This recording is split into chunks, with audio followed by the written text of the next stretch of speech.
In the summer recap series thus far, we've reviewed the shooting trends and passing trends from last year.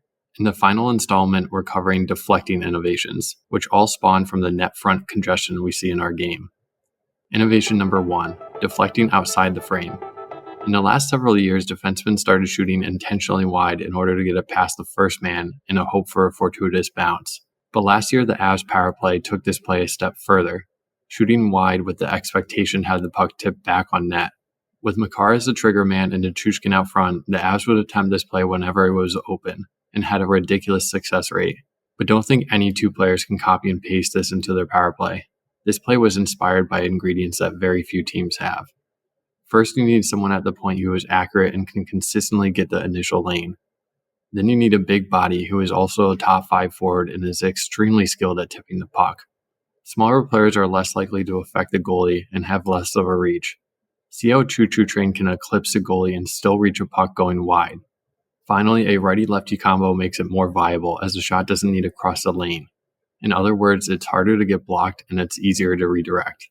All this makes for a play that the Avs are willing to risk losing power play possession for, which says quite a lot. And while I still think this may be rare on other power plays, it can be a viable 5-on-5 option for all teams. Innovation number 2, extending the net. This technique is simple. Use your body to guarantee you get a piece of the puck.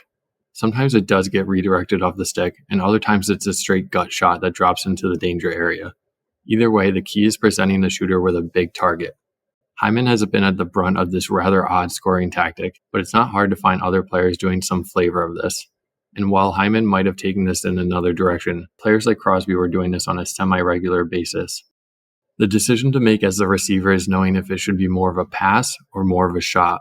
For passes, dropping to one knee and choking up on the stick is best, while for a shot, you just need to nuzzle up to the post. The key here is making it obvious for the shooter. Innovation number 3, meeting the shot.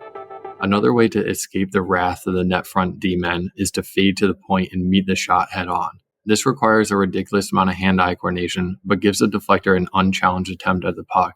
The distance from net also creates a much bigger change in direction, so if you get a piece of it, it's probably going in.